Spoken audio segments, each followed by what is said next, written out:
5월 11일 주일 예배를 시작하도록 하겠습니다. 기도하겠습니다. 오 성령님 임하여 주시옵소서. 성령님 임하여 주옵소서. 아버지 감사드립니다. 25년 5월 11일입니다. 이스라엘이 독립이 된 지 1967년으로 잡았을 때 70년이 차려면은 2037년입니다. 그 전에 주님께서 오실 것을 믿습니다. 주의 말씀에 한 일에라는 기간을 말씀하셨습니다. 그 마지막 한 일에 이제 우리는 그 시간대에 살고 있습니다. 아버지 하나님, 이 마지막 한 일에 살고 있는 우리가 주 오심을 예비하고 준비할 수 있도록 주의 은혜 베풀어 주옵소서. 우리 마음이, 우리 생각이 우리 아버지로부터 떠났던 모든 것을 이제 사로잡아서 주님 앞으로 오길 원하오니 아버지여 붙잡아 주옵소서.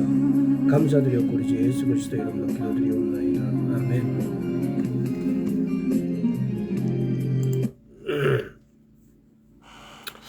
지혜와 지식에 대해서 우리가 말씀을 나누기를 원합니다. 지난 시간에도 지지난 시간에도 지식에 대해서, 지식은 뭡니까?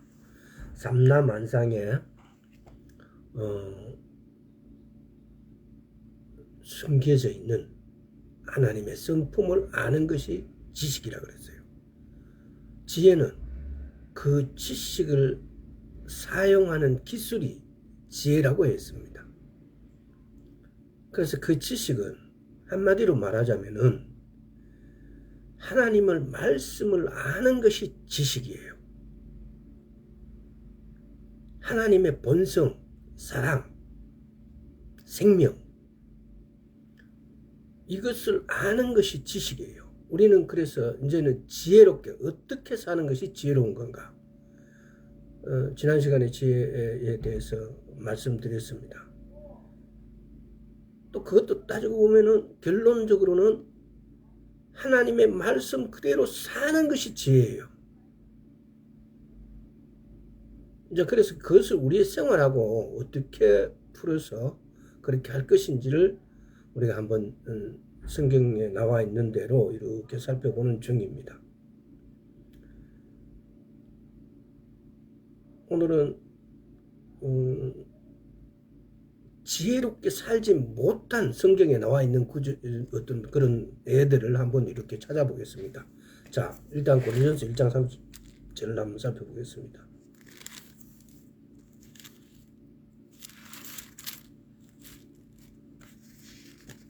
고린도전서 1장 30절. 너희는 하나님께로부터 나서 그리스도 예수 안에 있고 예수는 하나님께로서 나와서 우리에게 지혜와 어려움과 거룩함과 구속함이 되셨느니라. 지혜와 어룩함과 거룩함과 구속함이 되셨대요. 우리가 어렵게 되었다는 것은 아버지 앞에 나아갈 수 있는 존재가 됐다는 거예요. 우리가 거룩하게 됐다는 것은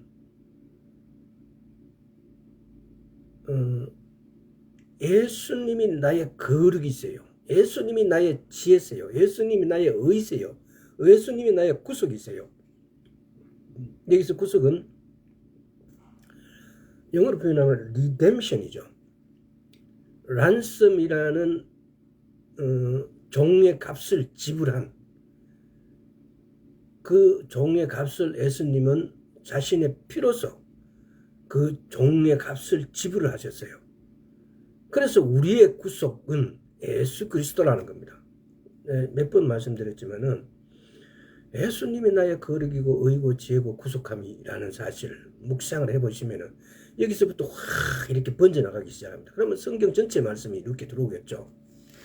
또 그것을 줄이면은 예수님이 나의 의구나, 나의 지혜구나, 나의 어려움이구나, 나의 구속이구나, 나의 거룩이시구나 라는 것이 이렇게, 왜냐하면 우리가 사는 세상에 지각, 우리가 오감으로 받아들이는 지각, 감각적인 지식으로 우리가 예를 들어서 길들여져 있기 때문에 때로는 이 진리의 말씀 우리인데 그렇게 확 다가오질 않는다는 거죠.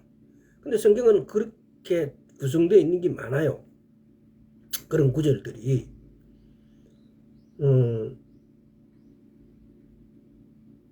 우리가 생각할 때는 좀 형이상학적인 것 같고 조금 뭔가가 조금 하늘의 언어라서 우리가 이해하기 어려운갑다라고 느낄 만큼 사실은 그런 것이 아닌데 그런 체제로 되어 있다는 것입니다. 우리가 하나님을 아는 것,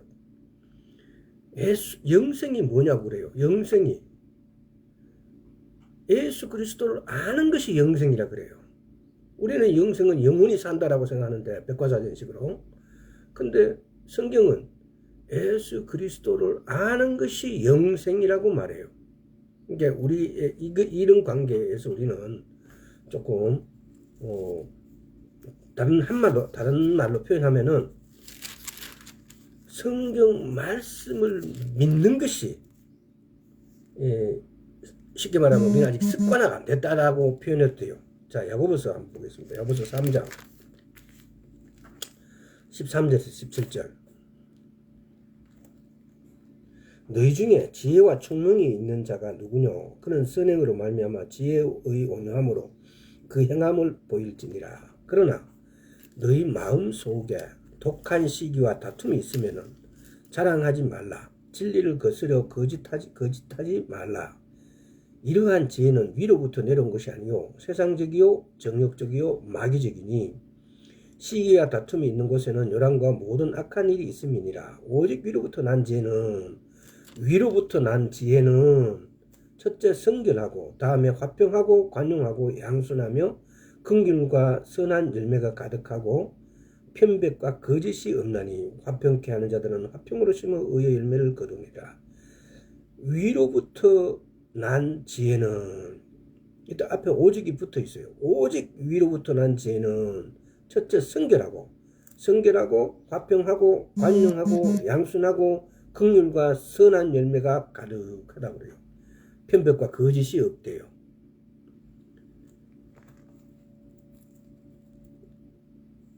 위로부터 나온 지혜. 우리가 세상의 지혜를 많이 말해요. 그러나 지난 시간에도 말씀드렸듯이 지혜라는 것은 영에서 나오는 것이에요. 성경에 나오는 지혜. 우리가 배워야 되고 우리가 그렇게 그 지혜를 사모하는 지혜는 세상적인 지혜가 아니고 영에서부터 나오는 지혜. 그 지혜는 성경에 이걸 뭐라고 표현해놨습니까? 위로부터 난 지혜라고 표현해놨어요. 영에서 나오는 지혜. 첫째 성결하고 화평하고 관용하고 양순하고 긍휼과 선한 열매 가득하고 그리고 편법과 거짓이 없는 지혜. 자, 야고보서 5장 13절에서 18절 한번 보겠습니다. 너희 중에 고난 당하는 자가 있느냐? 저는 기도할 것이요 즐거워하는 자가 있느냐? 저는 찬송할지니라. 너희 중에 병든 자가 있느냐? 저는 교회의 장로를 청할 것이요 그들은 주의 이름으로 기름을 바르며 위하여 기도할지니라. 믿음의 기름은 병든 자를 구원하리니 주께서 저를 일으키시리라. 혹시 죄를 범하였을지라도 사하심을 얻으리라. 이러므로 너희 죄를 서로 구하며 병 낫기를 위하여 서로 기도하라. 의인의 간구는 역사하는 힘이 많으니라.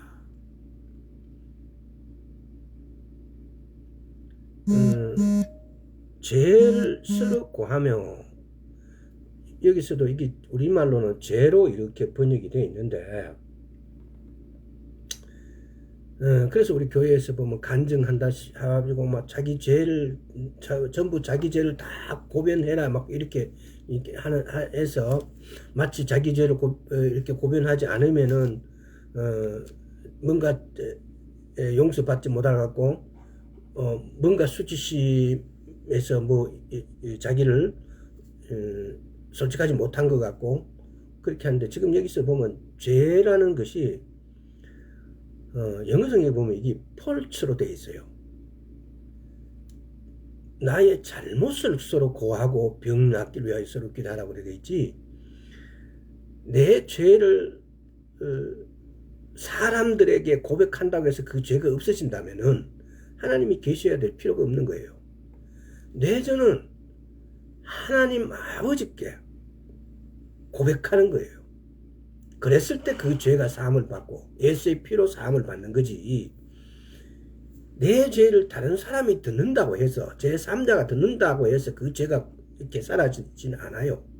그래서 우리는, 그래서 이런 것 때문에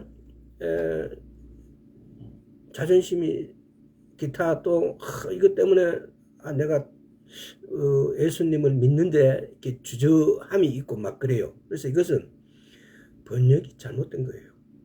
죄일 수도 있지만은 잘못인 거죠. 잘못. 자, 주제가 이거하고 상관없으니까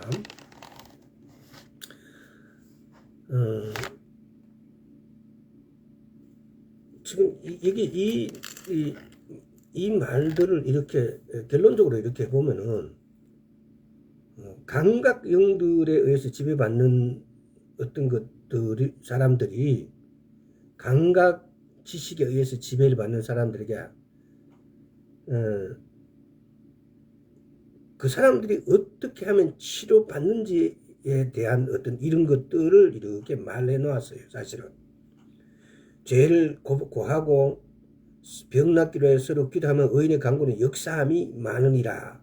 이게 지금 뭡니까? 이기는 믿음으로서 거듭나고 구원받은 자에게 말하는 것이 아니고 감각 지식에 아직 자연인으로 있는 사람들에게 하는 말들이죠. 이게 베드로전서 2장 24절 한번 볼까요? 이거 베드로전서 2장 24절에 보면은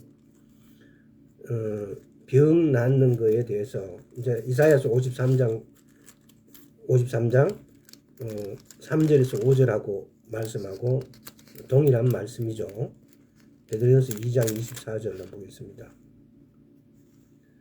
친히 나무에 달려 그 몸으로 우리 죄를 담당하셨으니 이는 우리로 죄에 대하여 죽고 의에 대해 살게 하려 하심이라. 제가 채찍에 맞음으로 너희는 나음을 얻었나니. 제가 채찍에 맞음으로 우리가 나음을 얻었대요. 자, 다시 한번 야고보서 변화서가 1장을 한번 볼게요. 요런 부분들도 구별하면은 재밌어요. 어떤 부분인지 한번 알아볼게요. 자, 1장 5절에서 7절.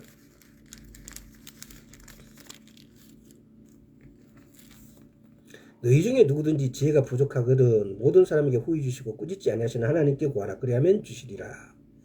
오직 믿음으로 구하고 조금도 의심하지 말라. 의심하는 자는 마치 바람에 밀려 여동하는 바람 물결 같으니 이런 사람은 무엇인지 주께 얻기를 생각하지 말라. 너희 중에 누구든지 지혜가 부족하거든 모든 사람에게 후히 주시고 꾸짖지 않는 하나님께 구하라 그랬어요. 자, 그러면은 이것을 에베소서로 한번 가볼게요. 지금 제가 말하고자 하는 것이, 자, 에베소서 1장 3절. 찬송하리로다 하나님 곧 우리 주 예수 그리스도 아버지께서 그리스도 안에서 하늘에 속한 모든 신령한 복을 우리에게 복 주시되. 하늘에 속한 모든 신령한 복을 우리에게 복 주시는, 복을 받는 사람과, 쉽게 말하면 자연인과 예수 그리스도를 믿는 사람 사이에 이 벽을 말해요. 그래서 지금 에베소서 1장 3절 말씀하고 야고보서 1장 5절에서 7절 말씀을 보면은 이게 뭔가 조금 차원이 다른 말이 있습니다. 야고보서 1장 5절에서 7절 말씀은 자연인에게, 예수 그리스도를 믿지 않는 사람에게 하는 말이고, 에베소서 1장 3절은 예수를 믿고 거듭난 사람에게 말하는 거예요. 그래서 이것은 쉽게 말하면은 우리의 지혜이신 예수 그리스도를 믿는 사람과 믿지 않는 사람의 차이의 벽이에요. 벽. 지금 여러분들이 이걸 느끼시는지 안 느끼시는지 모르겠지만 이게 묵상을 해보세요. 그래서 다시 한번 말씀드리면은 감각 지식과 계시 지식이 있어요. 그래서 야고보서 1장 5절에 너희 중에 누구든지 지혜가 부족하거든. 1장 5절에 지혜는 받는 사람에게 속해 있습니다. 너희 중에 누구든지 지혜가 부족하거든. 그러면은 지혜가 부족한 것은 이게 지혜는 하나님 아버지께 속했다고 그랬어요. 세상적 지혜를 말씀하는 게 아니에요. 지혜는 영의 요소로서 하나님 아버지께 속했는 건데 그 지혜가 누구든지 부족하거든 하면 이제 조금 전에 말씀드렸듯이 감각 지식에 이 성경을 보면은 감각 지식에 있는 사람들에게 쉽게 말하면 자연인 예수 그리스도 영접하지 못한 사람에게 하는 말이 있고 거듭난 사람에게 하는 말이 있습니다. 그래서 지금 제가 말씀드린 것이 야고보서 1장 5절에서 7절까지의 말씀은 자연인에게 하는 말이고 그렇다고 해서 거듭난 사람이 그럼 들으면 안 되는 거냐? 그건 아니죠. 근데 에베소서 1장 3절은 거듭난 사람들에게 하는 말씀이에요. 왜 그러냐 이러면은 자 이건 묘한 요 상황을 구분함으로 인해서 우리가 지혜를 받아들일 때에 지혜가 저기 있구나. 그래서 저걸 내가 가지러 가야 되구나 라고 그럼 저 지혜는 그럼 누가 가질 수 있느냐 라는 관점에서 바라보면은 내가 거듭났다라는 것은 내가 이미 지혜를 받았다는 거예요. 나는 그걸 먹기만 하면 돼요. 땅에 채려져 있어요. 지혜가 예를 들어서 맛있는 지혜가 밥상에 이렇게 채려져 있어요. 나는 거듭나서 지혜는 나에게 속한 것이에요.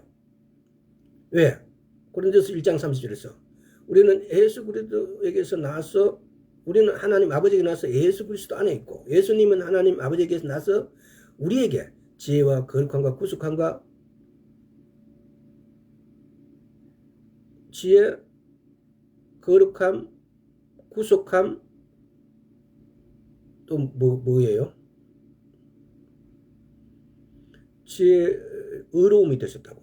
지혜가 되시고 의로움이 되시고 거룩함이 되시고 구속함이 되셨다고요.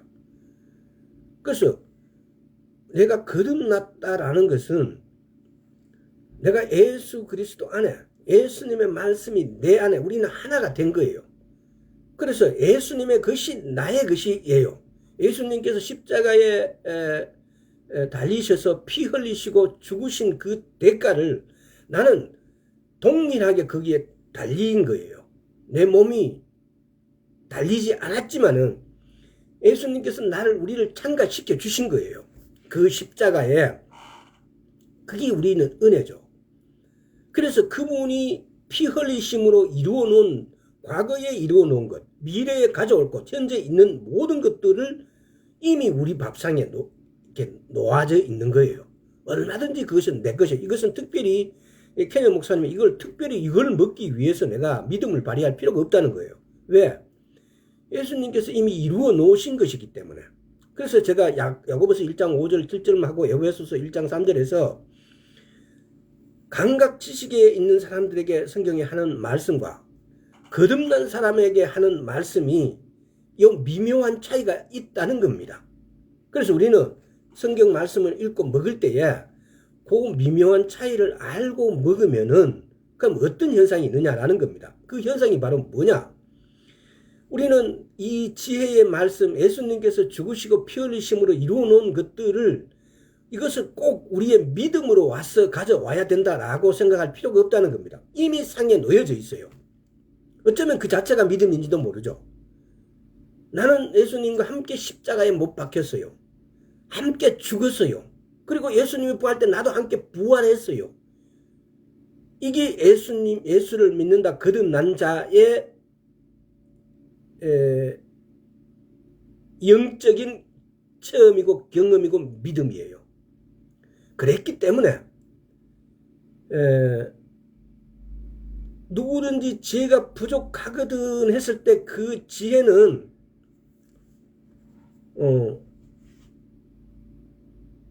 거듭난 자에게는 이미 우리에게 속해 있는 것이고, 이미 왜? 그분이 죽으심으로써 우리의 지혜가 되셨고, 의로움이 되셨고, 거룩함이 되셨고, 구속함이 되셨기 때문에, 만약에 이것이 내 것이 아니라면은, 그분이 우리에게 준 것이 아니라면은, 그럼 우리는 다시 우리가 죽어서 그 지혜와 의로움과 거룩함, 구속함을 가져와야 돼요. 물론, 우리가 죽는다고 해도 그 지혜와 의로움과 거룩함과 구속함을 가져올 수 없어요. 근데 그분은 그것을 우리에게 주시기 위해서 돌아가셨다고요. 십자가에 못 박히셨다고요. 그렇기 때문에 그 지혜와 의로움과 거룩함과 구속함은 이미 우리 것이 돼 있어요. 단지 되어 있는데 이걸 우리가 먹어야 돼요. 그 차이. 그래서 야고보서 1장 5절에서 7절과 에베소서 1장 3절에서 감각 지식에 있는 사람과 계시 지식에 있는 사람의 차이를 지금 제가 말씀드리는 거예요. 그래서 감각 계시의 지식에 있는 거듭난 우리에게는 이미 지혜가 우리 이렇게 밥 앞에 있어서 따로 특별히 믿음을 통해서 이걸 가져와야 되고 내 것을 만들어야 된다는 데 의미를 두지 않는다 이 말이에요.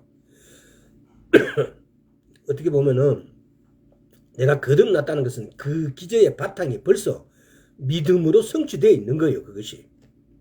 자, 그래서 그리스도 안에서 모든 신령한 복을 받았음을 알지 못한 채 살고 있는 예수님께서 이미 하셨고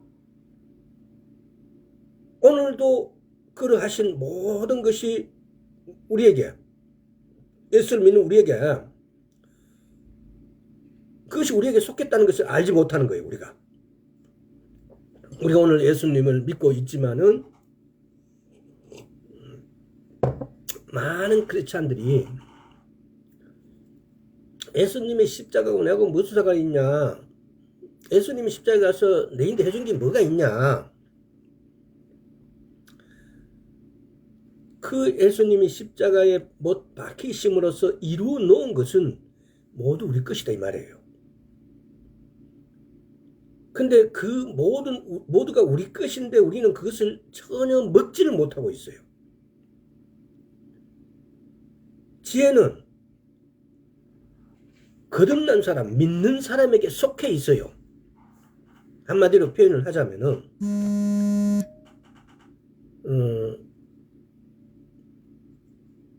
우리는 자신에게 속하거나 속하지 않는 것을 구하고 우리가 그것을 얻을 것을 확신 못할 때 믿음을 필요로 하는 거죠.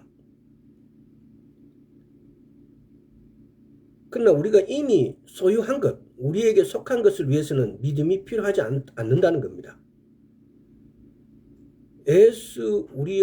예수께서는 우리의 믿음이십니다. 그분은 우리의 믿음이었다는 겁니다. 예수님은 우리의 믿음이었어요. 믿음. 이것도 히브리서를 믿음장 11장을 이렇게 한번 보세요. 예수님은 우리의 믿음이셨어요. 우리가 말씀대로 행동하고 우리에게 속한 특권들을 누리는 것의 문제입니다.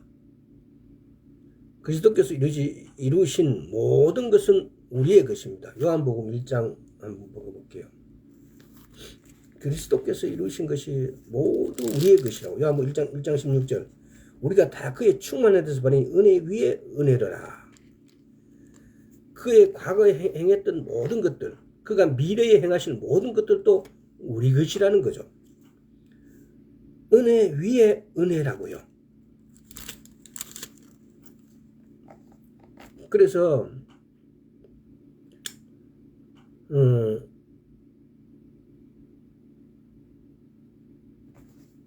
이미 우리가 거듭났기 때문에 지혜는 우리의 것이 되었어요.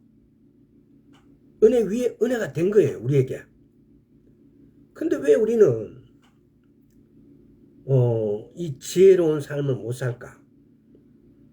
성경에 보면은 지혜에 부족했던 사람들의 삶이 어떤 것인지를 한번 몇 군데를 이렇게 한번 찾아볼게요. 창세기 25장. 그래서 우리가 지혜롭게 산다는 거, 뭐 결론적이긴 합니다만은 말씀 그대로 사는 것이 지혜롭게 사는 거예요. 창세기 25장 29절에서 34절. 야곱이 죽을 쏘았더니 에서가 들에서부터 돌아와서 심히 곤비하여 야곱에게 이르되 내가 곤비하니 그 붉은 것을 나로 먹게 하라 한지라. 그래서 에서의 별명이 에돔이더라. 여기서 이게 붉은 것이 뭐냐고 하면 히브리적 관점에서 보면 빨간 사탕무 해시였다는 겁니다. 그래서 이 해시, 빨간 사탕무 해시가 에돔이라는 거고 부른다는 거죠. 별명이 에돔, 사탕무수, 우리말로 표현하면 빨간 사탕무 해시. 응? 야곱이 그러되 형의 장자의 명분을 오늘날 내게 팔라. 에서가 그러되 내가 죽게 되었으니 이 장자의 명분이 내게 무엇이 유익하리요. 야곱이 그러되 오늘 내게 맹세하라. 에서가 맹세하고 장자의 명분을 야곱에게 판지라. 야곱이 떡과 팥 쪽을 에서에게 주매 에서가 먹으며 마시며 일어나서 갔으니 에서의 장자의 명분을 경홀히 이김이더라.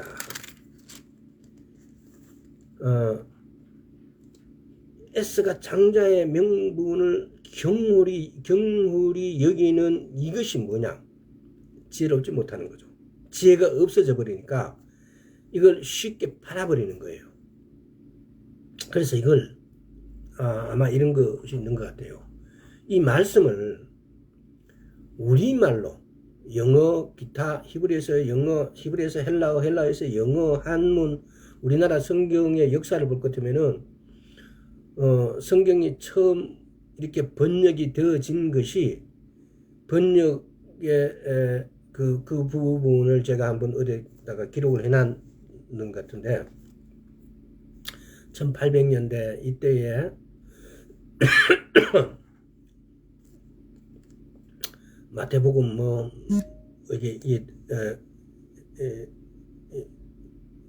이 복음서를 한꺼번에 다 번역이 된 거 아니고 마가복음이 제일 짧고 그러니까 마가복음부터 이렇게 번역이 됐어요. 그래서 마가복음 번역된 것을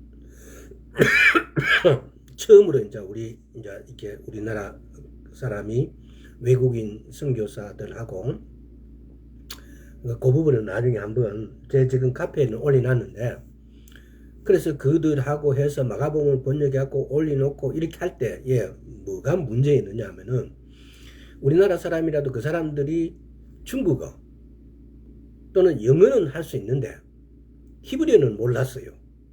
그러니까 우리 성경의 번역은 성경이 한자나 영어에서 번역되어진 걸 가지고 우리말로 번역을 한 거예요. 근데 사실 지금 조금 전에 제가 읽어드린 여기에서도 보면요.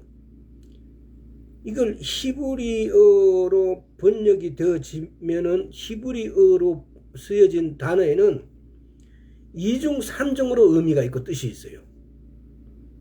그래서 그 히브리어가 갖고 있는 뜻 속에서 그 뜻을 다 이 우리말로 번역되어진 이 글이 그 내용을 충분히 다 담지를 못해요.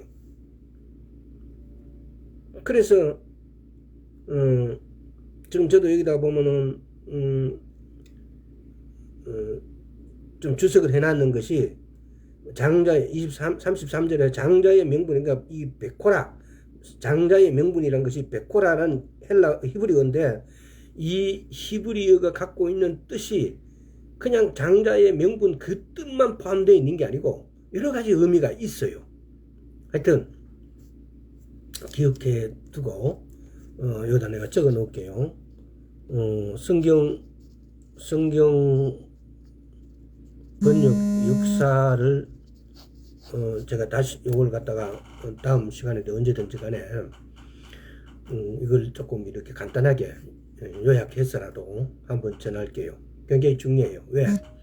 그래서 우리가 우리 성경 말씀을 읽을 때에 그 말씀의 뜻이 우리는 그것이 다인 걸로 이렇게 읽는데 근데 그 단어의 뜻이 이 구절에서 이런 뜻이 다른 구절에 어떤 뜻하고의 동의어가 되어 있고, 때로는 이 구절의 뜻이 다른 구절의 어떤 뜻하고 연결이 될 때에 기가 막힌 연결을 가지고 와요. 히브리어가 갖고 있는 의미적인 히브리어가 갖고 있는 의미가 그렇다고요. 근데 우리는 그 히브리적 의미를 우리 글로, 영어나 한자어에서 우리 글로 번역된 이 성경은 도대체 그걸 상상이 되지가 않아요. 어떻게 그렇게 확장 또는 의미를 다양한 방법으로 해석한다는 자체가 불가능해요. 그래서 이 성경의 히브리어가 말하는 성경의 의미를 찾아보는 것이 로마서 9장의 말씀이에요. 로마서 9장을 한번 가볼까요?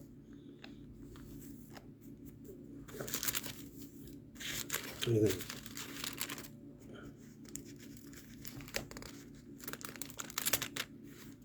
저희 로마서 9장 4절에 보면은 저희는 이스라엘 사람이야. 저희에게는 양자됨과 영광과 언약들과 율법을 세우신 것과 예배와 약속들이 있고 그래요.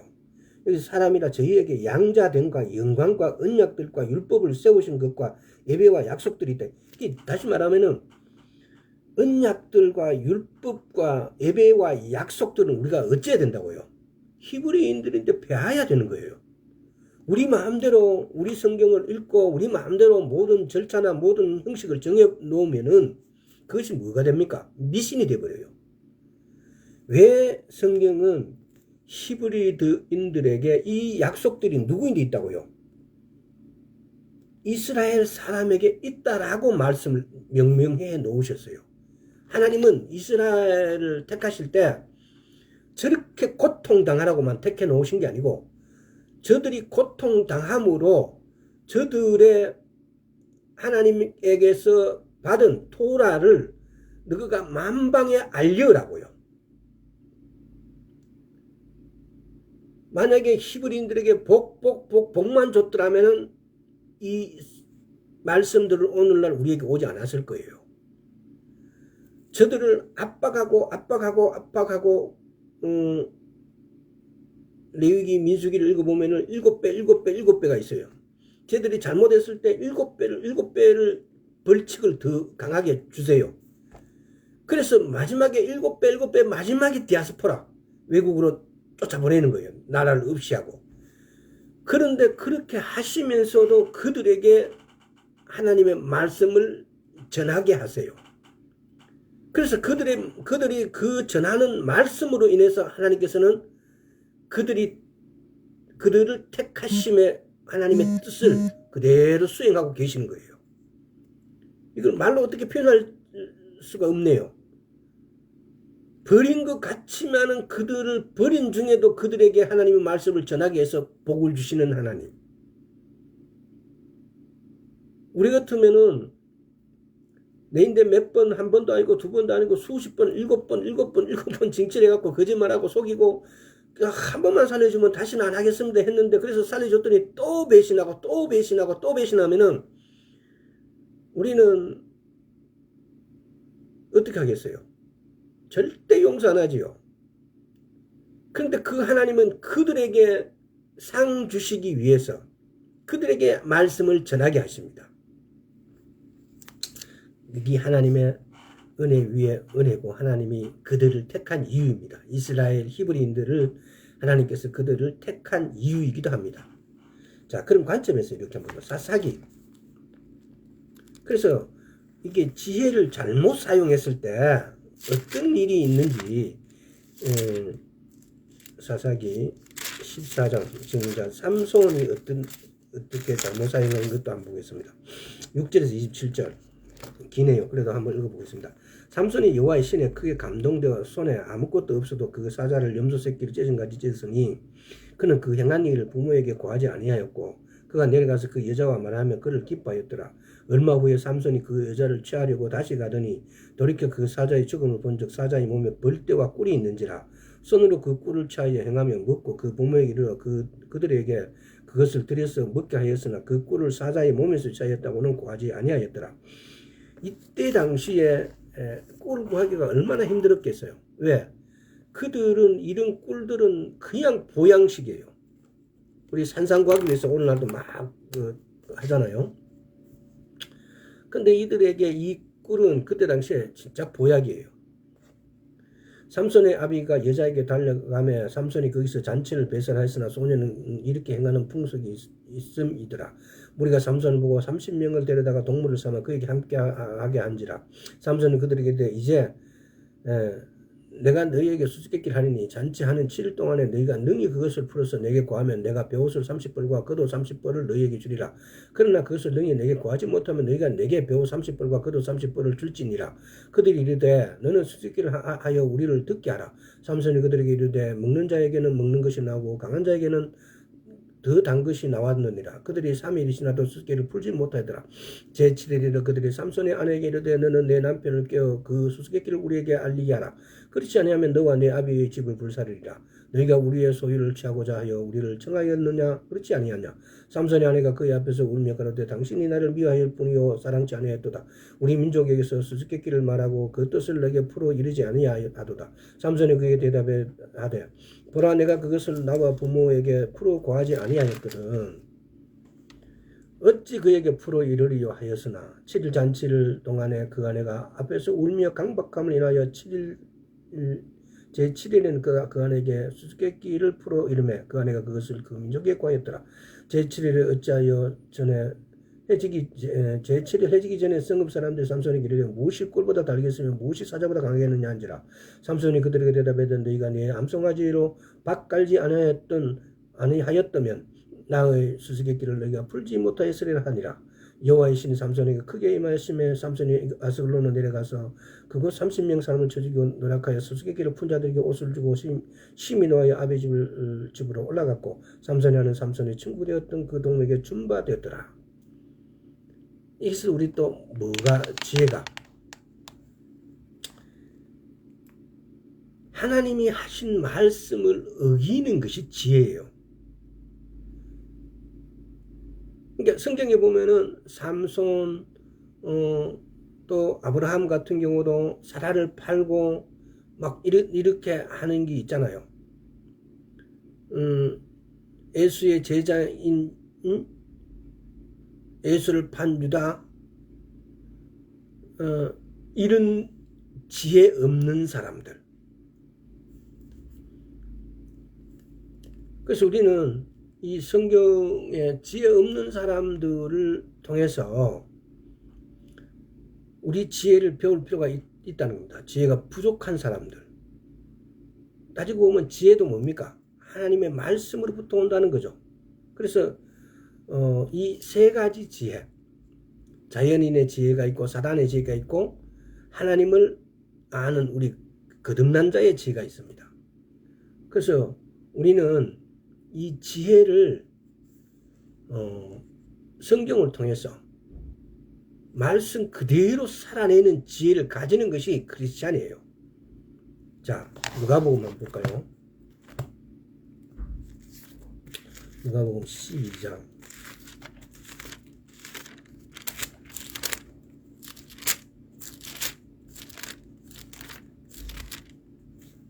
누가 보시면 13절에서 31절.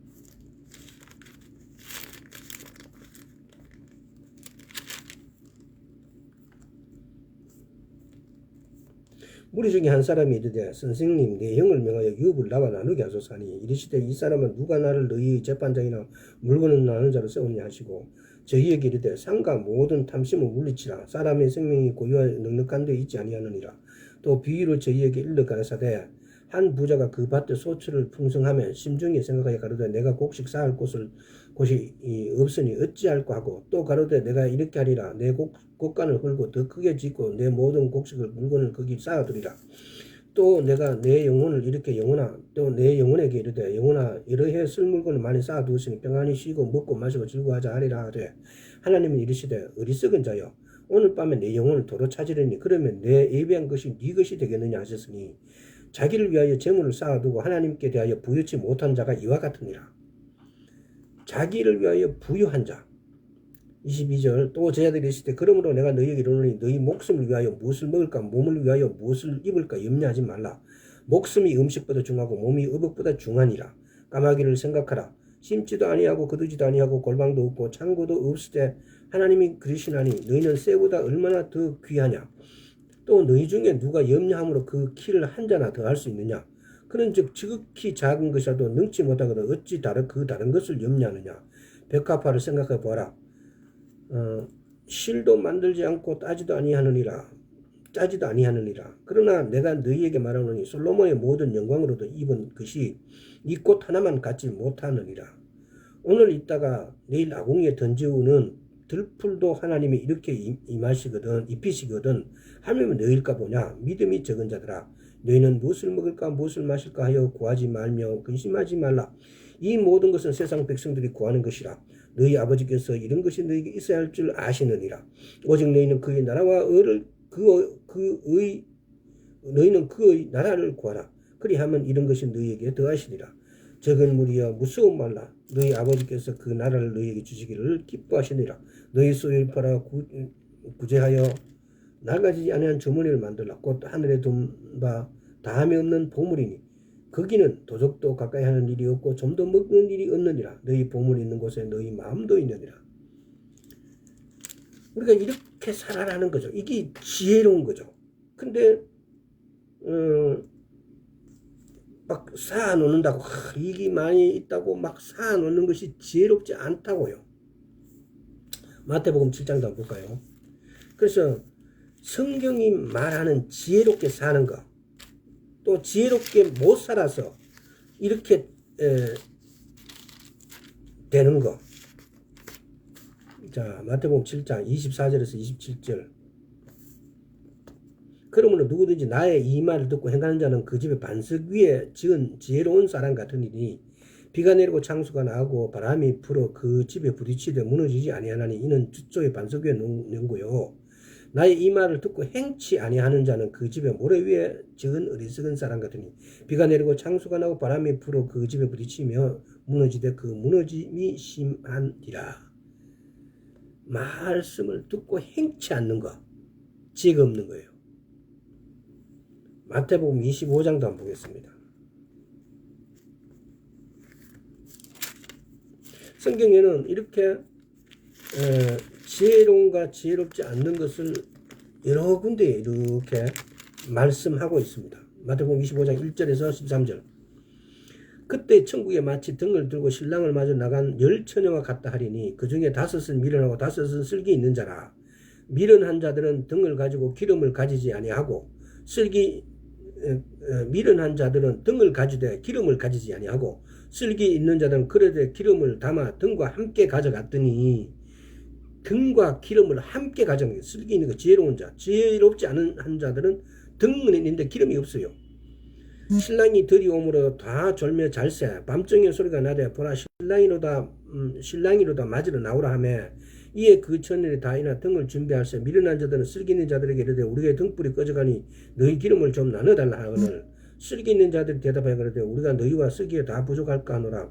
차라리 파는 자들에 가서 너희 쓸 것을 사라 하니 저희가 사러 간 동안에 신랑이 오므로 예비하였던 자들은 함께 혼인잔치에 들어가고 문을 닫힌지라.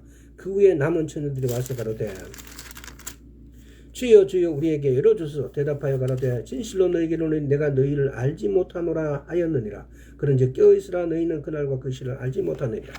지금 이 말씀을 지혜 없는 자들이 등만 가지고 기름을 안 가지고 있는 자. 근데 이것도 역시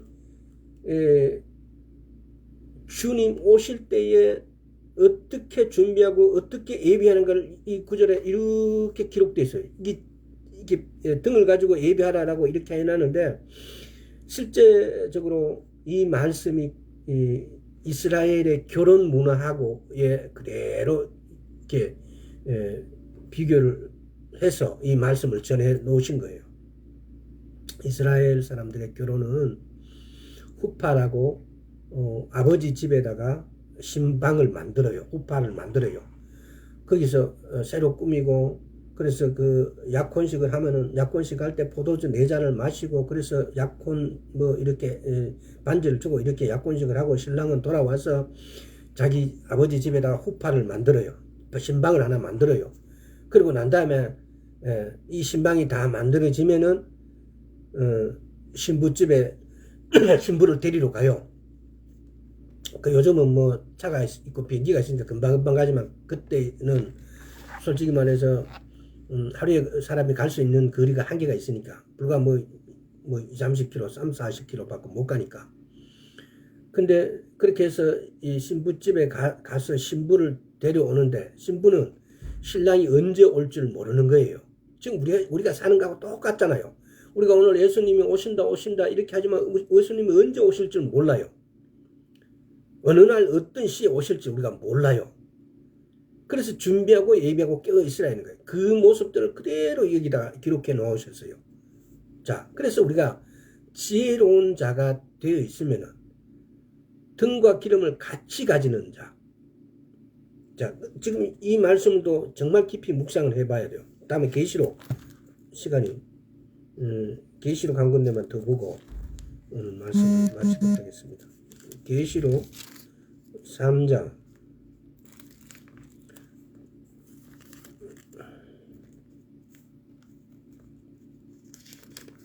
계시록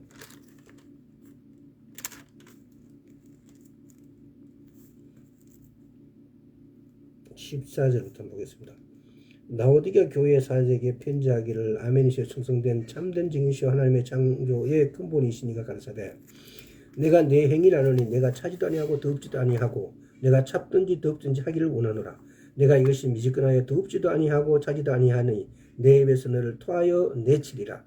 네가 말하기를 나는 부자라 부유하여 부족한 것이 없다 하나 내 공고한 것과 가련한 것과 가난한 것과 넘는 것과 벌거벗은 것을 알지 못하도다. 내가 너를 귀하곤 하노니 내게서 불로 연단하여 금을 사서 부유하게 하고 흰옷을 사서 입어 벌거벗은 수치를 보이지 않게 하고 안약을 사서 눈에 발라보게 하라. 무릇 내가 사랑하는 자를 책망하게 징계하노니 그러므로 네가 열심을 내라 회개하라. 볼지어다 내가 문 밖에서 두드리노니 누구든지 내 음성을 듣고 문을 열면 내가 그에게로 들어가고 가로 더불어 먹고 그는 나로 더불어 먹으리라. 이기는 그에게는 내가 내 보좌에 함께 앉게 하여 주기를 내가 이기고 아버지 보좌에 함께 앉는 것 같이 하리라. 귀에 있는 자는 성령이 교회들에게 하시는 말씀을 들을지어다. 어리석은 교회의 어떤 이런 모습 지금 이 시대하고 이 시대의 바로 이 모습이에요. 어리석은 교회의 모습. 라오디기아라는 곳에는 지금 제가 여기다가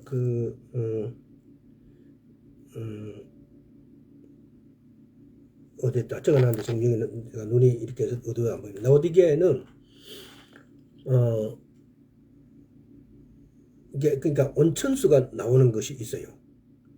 근데 그 온천수가 나오는 물을 이렇게 배수로를 이렇게 연결해 갖고 물을 이렇게 아랫동네를까지 이렇게 한참 걸리는 거리, 상당한 거리를 이렇게 와서 그 물을 먹어요.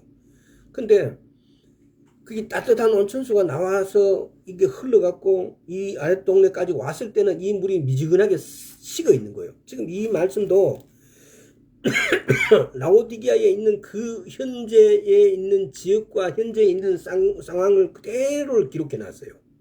물론 역사가 지나가지고 우리는 그 지역이 어떻게 생겼고 어떤 마을에 어떤 온천수가 나와서 어떻게 이 말씀을 이렇게 하는지 역사성은 우리가 했고 실제 지역을 보지도 않았고 몰랐고 이 말이 또 히브리어로 쓰였다가 또는 헬라어로 쓰였다가 영어나 기타 중국에서 우리나라 말로 번역됐기 때문에 이 실정을 우리가 자세히 이렇게 이해하는데 보충 설명이 필요해요.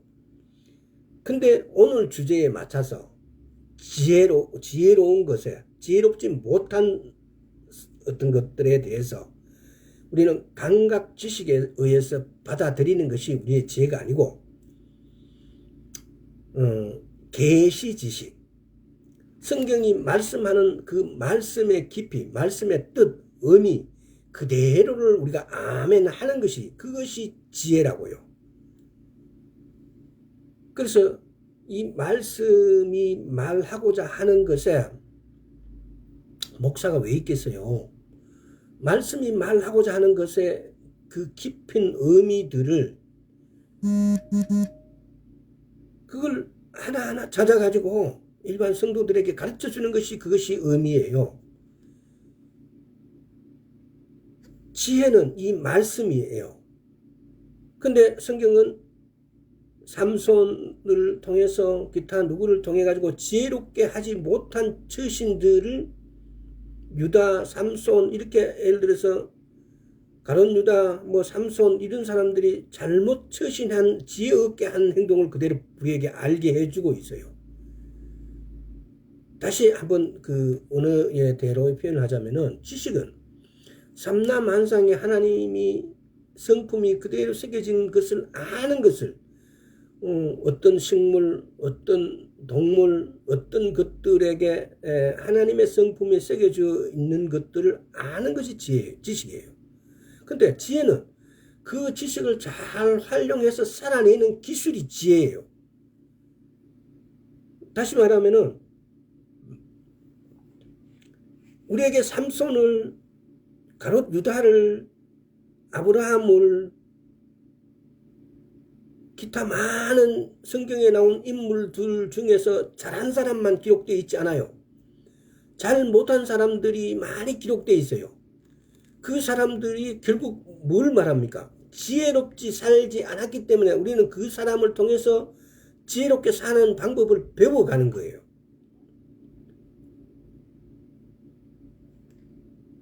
그래서 진리가 뭡니까? 히브리어로 진리는 에무트예요. 알레프, mem, 타브.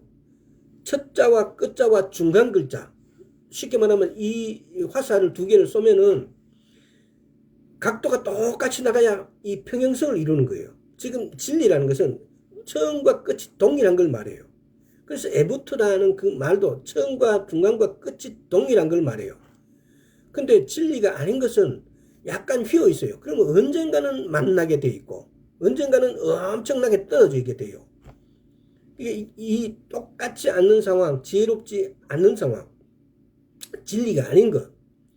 그래서 다른 말로 표현하면은 지혜롭게 산다는 것은 진리 그대로를 사는 걸 말해요. 그래서 성경 말씀대로 사는 것이 지혜롭다 이거예요. 그래서 우리는 너무 감각 지식에 익숙해져 있기 때문에 계시적 지식인 이 말씀을 따라 사는 것이 곧 지혜롭게 사는 것이다 이 말입니다. 그래서 그 지혜롭게 사는 것 중에 말씀드리자면은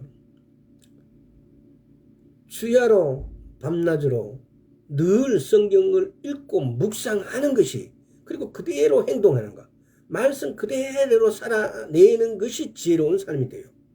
저도 아침에도 그 생각을 잠시 했는데 조금 열중해서 그때 당시에 말씀을 보고 이러면은 희락의 영이 임하고 성경에 말씀하는 그런 것들이 막 임해져서